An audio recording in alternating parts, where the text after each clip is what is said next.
And hey guys, good to see you back. Once again, I'm back with another tutorial related advanced JavaScript. And in this tutorial, we are going to learn arrow function. This feature is introduced in JavaScript ES6 version. It is not a new function. It is the enhanced version of creating a function. Now, let's see how we can create function before the arrow function. First, we need to type function keyword, then we need to type a function name. Then we need to take round braces, and inside the curly braces, we can pass our code. As you can see, in our console.log, here we print at 1 each. This code not going to run by itself until we call the function. And to call the function, just we need to pass the function name. Something like that. At the same way, we can create function like this. First, we declare a variable, let, in our case, name, equal to function keyword. Then, inside the curly braces, we can pass our code. So these are the old methods that we can create functions.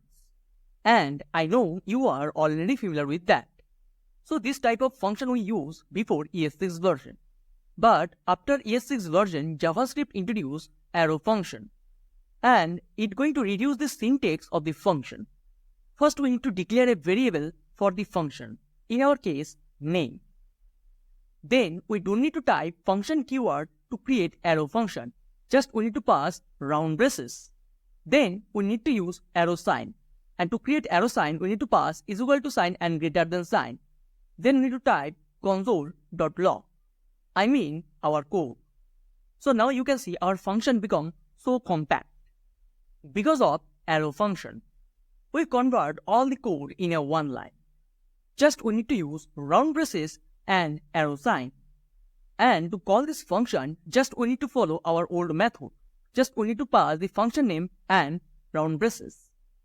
But if you have multiple line of code, in that case also you can use curly braces.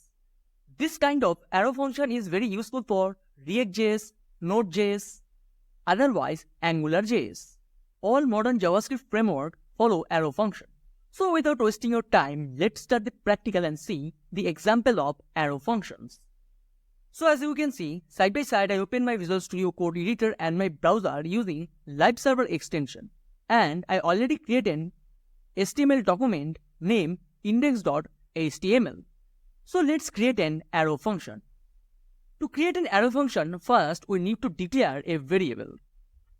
Let, and our variable name is welcome. Welcome equal to, inside the round braces, and welcome is our function name.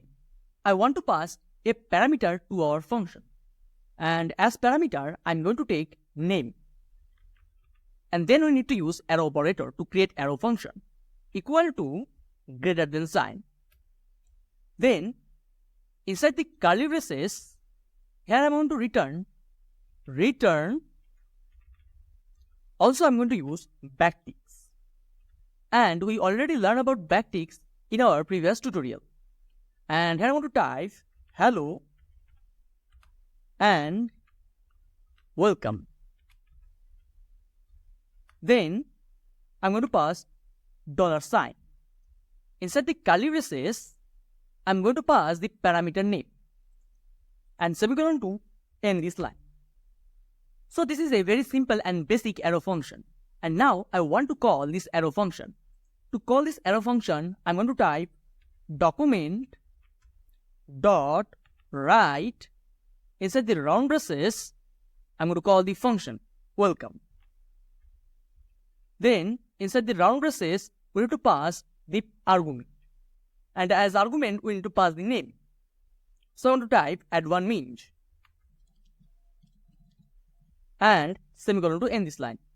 And we need to pass at 1 each inside the double quotes because it's a string. After save this file, as you can see in my browser, it's print hello and welcome at 1 each. So this is how we can create arrow function. First, we need to assign a variable name for the function. Then inside the round braces, if you want to pass any parameter, yes, you can. Otherwise, you can skip it. Then you need to use arrow operator equal to greater than sign. Then inside the curly braces, you can pass your code. Here we use template string method to create this string. And if I return the type of this variable, it's going to return function. Let me prove you that.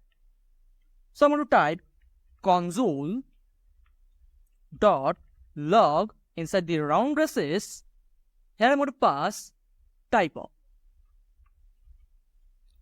of, and the variable name is welcome, and semicolon 2 in this line. If I save it, as you can see in my console, it is a function. And now I'm going to reduce the size of this arrow function. I'm going to make it one-liner. So at first, I'm going to remove the curly braces. And then also I'm going to remove return keyword. Yes, we can remove return keyword if we use one-liner. And if we use only one parameter in our function, in that case also we can reduce the round braces. So if we save this file, as you can see, it's written the same result. There is no changes. Remember, this technique only works if we use one-liner. So this is it for this tutorial. In the next tutorial, we are going to learn REST operator. So thanks for watching this video. Stay tuned.